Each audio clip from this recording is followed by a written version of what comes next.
Elas estão em uso desde 2009, mas a partir de agora são oficiais. As regras mudam a escrita de palavras. Parece muita coisa, mas menos de 1% da ortografia brasileira foi modificada. E não há como fugir das mudanças. Geórgia sabe bem disso. Ela acabou de prestar vestibular e precisou estudar, porque foi alfabetizada com o antigo acordo. Dificuldade de escrita, então, principalmente como eu escolhi um curso concorrido, né? Eu não poderia perder nenhum desconto na nota da redação. E aí eu tinha muitas dúvidas, né, enquanto como eu ia escrever aquela palavra, que eu enxergava no livro didático que eu estava para o vestibular de uma forma e a confrontava com os livros de literatura que o vestibular pedia com outra. Então eu meio que tive uma confusão a respeito dessa regra, mas tem que estudar bastante, tem que se dedicar. O exemplo da jovem deve ser seguido. É preciso estudar para compreender as alterações. Então, vamos começar. O trema não é mais usado, exceto em sobrenomes. O alfabeto ficou maior com o acréscimo das letras K, W e Y. Até aqui, tudo bem, está fácil. Mas com relação à acentuação, as regras são um pouco mais difíceis. Gera dificuldade porque existe toda uma operação mental que você precisa fazer para poder escrever as palavras que se enquadram, né, nessa questão da acentuação. Por exemplo, quando você tem um ei, oi, tônicos numa paroxítona, esse acento caiu. Antigamente, ideia, jiboia, eram palavras acentuadas.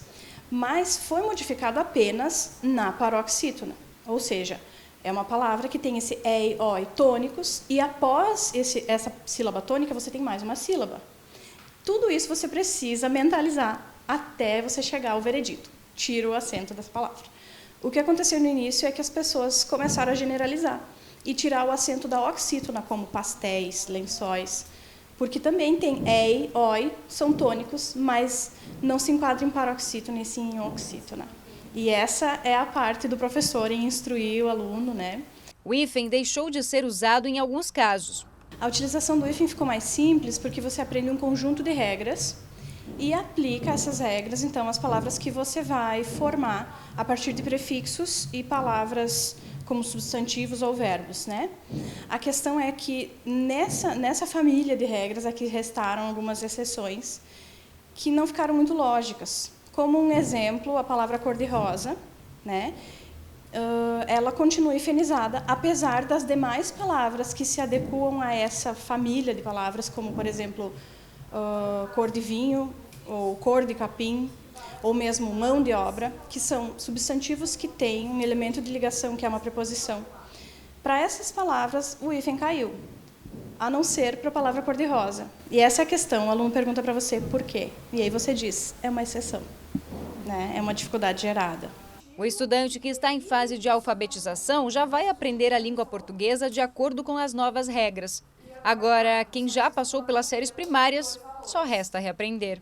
Fazer ele entender essa família de palavras, mostrar a diferença. E o aluno, a parte dele, né, o estudante, é entrar mais em contato com textos oficiais, né, da atualidade, textos de jornais, de revistas, de livros científicos, que vão trazer a nova ortografia e, portanto, vão ajudar ele a memorizar essas palavras com essa nova forma de escrever, né?